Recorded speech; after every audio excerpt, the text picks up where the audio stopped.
welcome back and thank you for staying with us on the newspaper review segment. We'll start by taking a look at the front page of the Daily Trust newspaper this morning. The major story there, it's about how 25 people died, 127 got injured in Kano road crashes. We have 25 victims still unconscious, 120 goats killed. Residents blame enforcement officers. You'll find, of course, this major story on page 4 of the Daily Trust newspaper there. Below the belt, there it says, custom intercepts armed drugs worth 13.9 billion naira in Rivers State. You'll find that on page 11. Now, these are some of the stories that you would get on the Daily Trust Tuesday.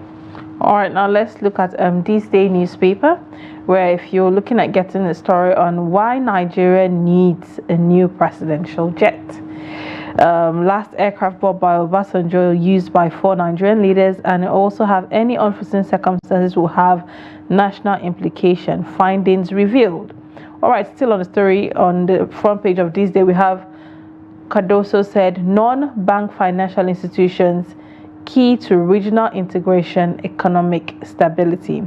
Now, down below, we also have something that was also on, we also took it here, custom intercept 844 units and 12,500 ammunition worth 13.9 billion naira at On Airport. So if you're looking for these and more stories, if you're interested in this, do well to check out Thisday newspaper.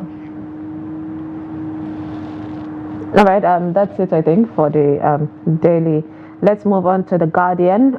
Major stories about legacy debts among operators stifle telecom sector and service delivery. The court orders release of man after 15 years in prison without charge and trial. This is really scary. I mean, what is happening in the judicial system? 15 years without charging, no charge at all. Capital importation rises by 198% in 1 year as FDI lags. The federal government terminates contract with Motorcat, Lentata, others over non-performance. 25 died, 53 injured in Kano trailer accident. A really sad situation there. PwC raises concerns over Nigeria's 121.6 trillion naira debt rising deficit. By no bombing, the death toll rises to 31. Journalists' arbitrary arrest, detention, and despotism. I mean, Daily Trust made it a headline yesterday on what is happening with journalists in Nigeria. Nigeria police wasn't established to succeed, Senate leader says. Interesting. The federal government no longer interested in Nigerian air, that's the ET affirms. Front page of the Guardian seems to bring a lot of, sad situation going on in the country.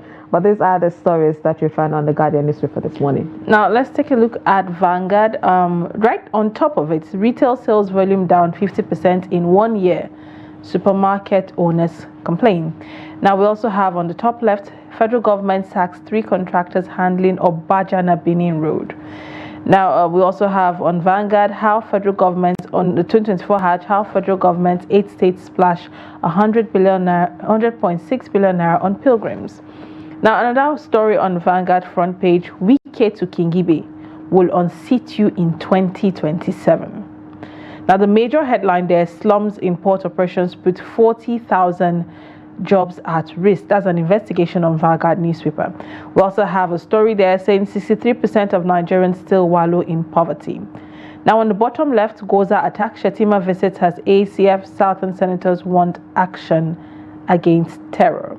Now, in sport on Vanguard, Lukman shines in Ghana Football Awards in Accra. Now, these and more are all the stories you get on Vanguard newspaper. At least our sport news brought a bit of smile to our face this morning. Let's quickly take a look at the Daily Sun, where beside the marks, I beg your pardon, IPOB court dismisses Kano's 1 billion naira suit against the federal government.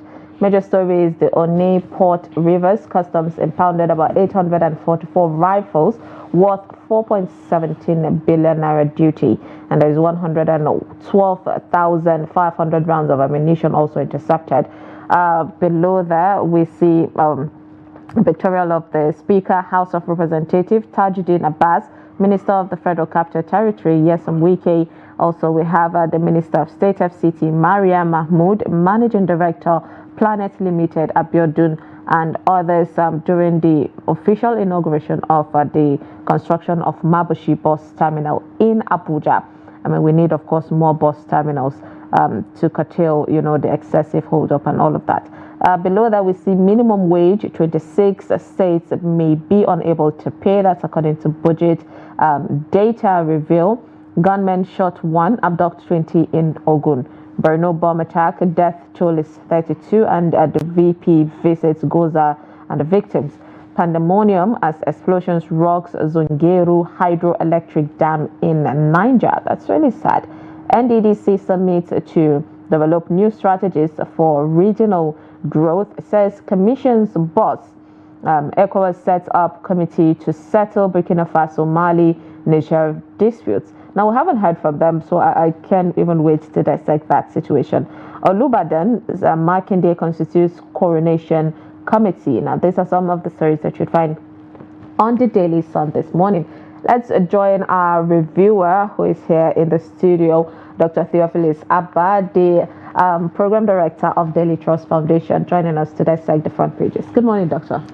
Thank you very much. Good morning. I was here yesterday to discuss the attacks on journalists, yes, and here today again to talk about some of the news. So, of course, thanks for enduring me. It's always good to have you here, Doctor. It's always good. Let's start by this sad situation that happened. I mean, there seems to be a lot, of death just from over the weekend till now.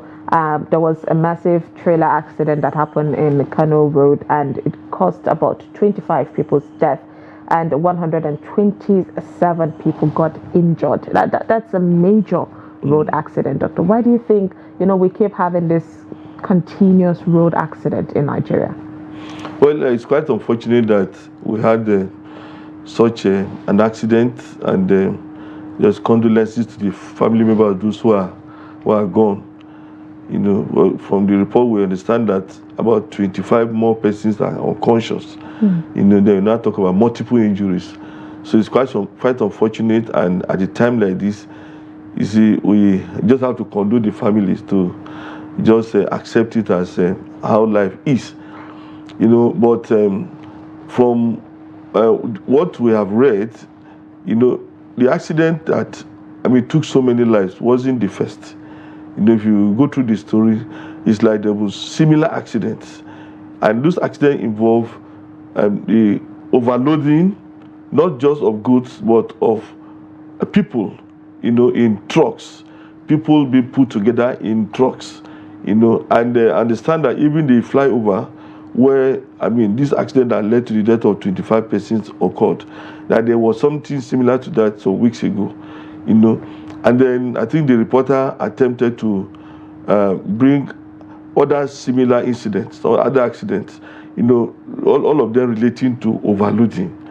And here you now see that the agency that should monitor, these vehicles, to ensure that vehicles don't carry too many passengers, you don't carry too much load.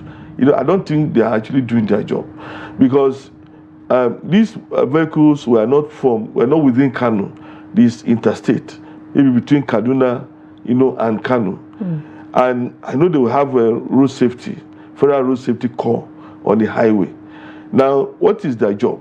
Their job is to prevent accidents. And when you discover that a vehicle is overloaded, at times you can actually predict that, look, if the tire should burst, you understand, there will be an issue. Can you imagine how the accident happened on the flyover? Apparently it was so overloaded, it was trying to climb, then it lost balance, and then, and there's so many people were affected. So this is predictable. Now you can tell whether a vehicle is dangerously overloaded. You can even check the tires. You can even check the balance of the vehicle. And that, look, this is something that can lead to an accident. Instead of just saying go, you have to stop them and say, look, we have to ensure that the right thing is done. You have to drop some passengers. You cannot go. And most probably, even if they were bribed, how much bribe would you take? and to put the lives of so many persons at risk. Exactly. The necessary people that's supposed to take care of this yes. should do the needful. And speaking about overloading, I've seen trailers stocked with food or items there, and people are on top of that, yes. and it's really high, and I get scared for them. So I wonder how these people would literally pass all the checkpoints with police, road safeties, VIOs, and nothing. Nobody stops them. Nothing is done. And unfortunately, Kano is crowded. Anything that happens to a vehicle can even affect the passers-by. Yeah, indeed. So the road safety, Corps Marshal and his men, they have to wake up. We shouldn't be having so many deaths. Indeed. One of the arguments that I've made against road safety is this. Now, we give you so much money every year because it's not a revenue generating agency. They are paid from the federation account. They are not even supposed to generate revenue for the operation. We give you so much money every year, and we keep recording multiple accidents. We keep recording multiple deaths. So what's the justification? Yeah, I don't know if you understand what I'm saying. If, for instance, last year, we gave you maybe 50 billion, to carry out operations to prevent accident. Then we discovered that last year there were 3,000 accidents. Now in 2022, we gave you so much. There were maybe 2,000 accidents. Last year 3,000. Maybe this year 4,000. We'll ask, why should we be giving you that money? But don't you believe it's a two-way deal between road safety have their role to play and the citizens have their role to play? Because you shouldn't overload. You shouldn't overspeed. So it's a two-way. Actually, the reason why you have regulatory agencies and security agencies is because we know that people will actually break the law. Yeah. You understand? People definitely break. That's why you have police. That's why you have all the laws. It's because people definitely break the law. Speaking of police, I have another topic I honestly cannot wait to dive into. So the Senate leader says Nigerian police was not established to succeed. Now, I don't know what context they used to put out that, but I don't know if you've come across that story. I just want to get your take on that particular statement that seemed quite complicated. From a yes, saying they're not meant to succeed. Well, it's quite. I would need to read the story. It's a controversial statement. Because when he said, the police was not established to. We have heard so many theories about conspiracies against the police. One of them being that the police became. If the police was very powerful, then it would be difficult for the military, to run the system. I understand that during the military era, the police had to be weakened so that it will have the capacity to stop the soldiers from doing what they are supposed to do, or from organizing coup, or from carrying out some of their operations. So we heard that over and over again. But to say that the police was established not to succeed, and that coming from the Senate leader, is an irony, because the Senate is supposed to put in place every law, every instrument that make the police to succeed. And if all Nigerians want the police to succeed, actually, because if the police succeed, there will be security. Now, today we talk about insecurity all over. Many places where we need more policemen, we don't have enough policemen. And we expect that the National Assembly should put in place measures to ensure that the police succeed, instead of saying that, they were, established not. If it was done in the past, we expect the Senate leader to initiate ideas, to initiate the processes, and come up with debate in the National Assembly to ensure that those lapses, those things that made them not to succeed, are dealt with. Yeah. So it shouldn't be. One of the things I'm not comfortable with is when you have lawmakers or those in power, coming up with ideas, as if they are just ordinary Nigerians who are just theorizing. They coming up with theories why things are not working. We are supposed to make things work. You should not be telling me why things are not working. Yeah, but talking about not making things work. Now we saw how the clamor for Nigerian Air was going on, the Nigerian airline, and now we see Kiamo coming to say federal government no longer interested in Nigerian Air. I don't think, was it Kiamo that said that? I think the ET. Okay, that is Ethiopian, some Ethiopian officials. Yes, if you know the agreement that was made, Ethiopian Airways was supposed to, I don't know what word to use, to win Air Nigeria or Nigeria Air. They were supposed to help it take off, manage it, for some time before it finds its own footing. And it was supposed to have brought in some money, to strengthen Nigeria Air. Now you see, it's very controversial because the argument in favor of Nigeria Air has been that Nigeria should have a signature airline. That means an airline that will say this is from Nigeria, which has a symbol of the corporate image of Nigeria. Like we have Ethiopian Airways. Ethiopian Airways is like one of the biggest industry, let me use the word, in Ethiopia. You have the South Africa Airways. In spite of the fact that South Africa Airways is having issues with its management, with finances, it has not been liquidated. They still have to keep it afloat. You have the Kenya Airways. You have the British Airways is there. And so you have, many countries have airlines. In fact, Emirates is a signature of, I think, Dubai. Is that known? We have the Qatar Airways. We have Egypt Air and all those things. So the idea was that Nigeria as a country, one of the biggest economies in Africa, is supposed to have its own airline. Now, but the issue is this. The way the former Minister of Aviation went about it, it was like, it wasn't properly thought out, and so much money, was released, went into it, and then there seemed allegations that this money, was not used for what it was supposed to have been used for, But I still believe, sincerely, that we need an airline as a country. I know Air Peace is trying. Even flying international routes now, and we have several small airlines.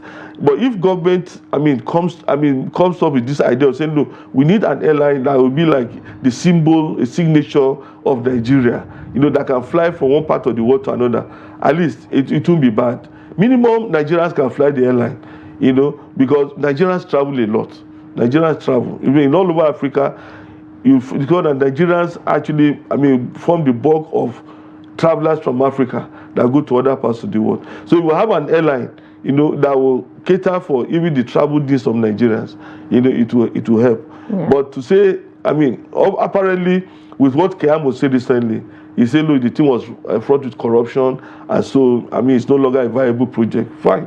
That is why these guys will now say, okay, we're no longer going to invest in it, we're going to withdraw whatever interest we have in it. But I think we need an airline as a country. Honestly, Doctor, it breaks my heart. The fact that if we're merging, comparing Ethiopia to Nigeria, we can literally say Nigeria is most popular. It has more advantage. But the fact that corruption keeps, pulling the country bad is really bad. So we hope, of course, that even if they don't get to liaise with Ethiopia, they can actually get someone to move forward and do Nigeria something better for the country. Nigeria had Nigeria Airways so many years ago when you were not born. Yeah. I wasn't born to point at it before Nigeria to start thinking otherwise. It's possible for Nigeria to run an airline. Because we have seen Nigerians, setting up airlines. Like Ibon Air is trying.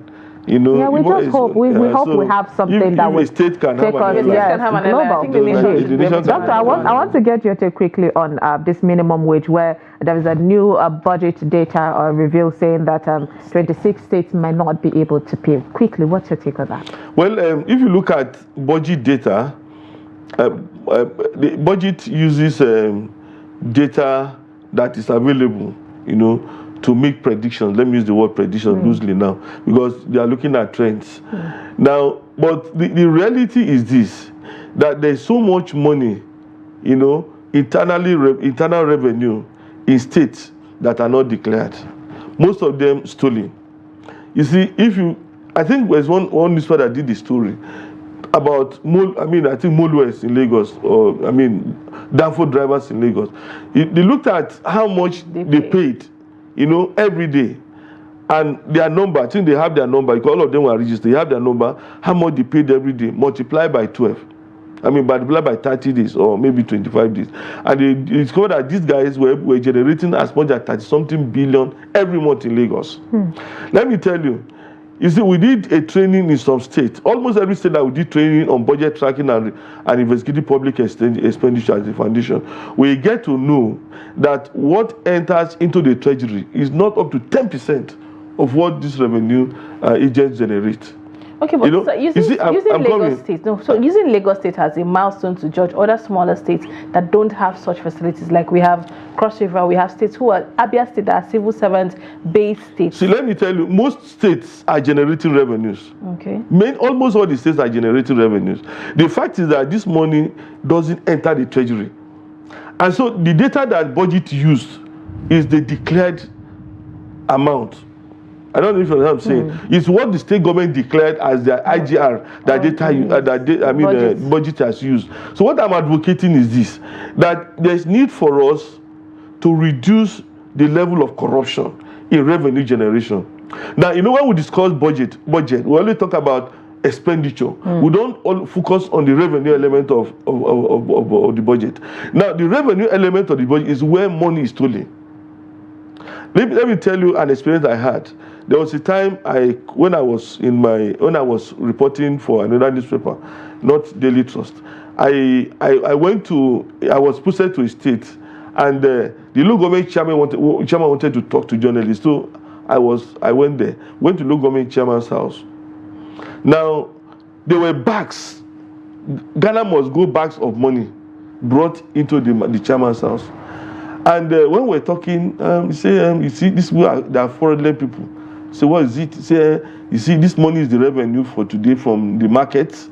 And I'm not talking of only one. Yeah. I'm not talking of only one bag, several bags, up to 5 or 6. He said, these are the revenue from the market. But you see, they have folded in 1,000 naira. But let me tell you, they have stolen money from it. So he now brought out a few of them. I started counting. Some be 800, some be 900. So somebody has stolen 100 naira or whatsoever from each 1,000. But when we left the man's the man's house, there's somebody who in the system who knew, say, look, even that money is not supposed to go to him. That money is supposed to go to the treasury. But now the money was taken to the chairman's house. So you can imagine, you see, if that money entered into the treasury, it can be used to do other things in the local government. But this money entered into the pocket of the local government chairman. So you see, if these things were put together, the state can pay minimum wage. There will be a lot of money available. I wish we could continue this, Dr. But it's great that, of course, we have you to dissect this. Appreciate you. Because of time constraint, of course, we have to put a stop to it. Thank you so much for dissecting the front pages of the national dailies. And yes, the governors, there's a lot of ways for them to generate revenue in their state, and that is what we're pushing for. Everybody can pay. That's what we are saying here. Thank you so much, everyone, for sitting down to watch the 2 hours program of Daybreak. Appreciate you.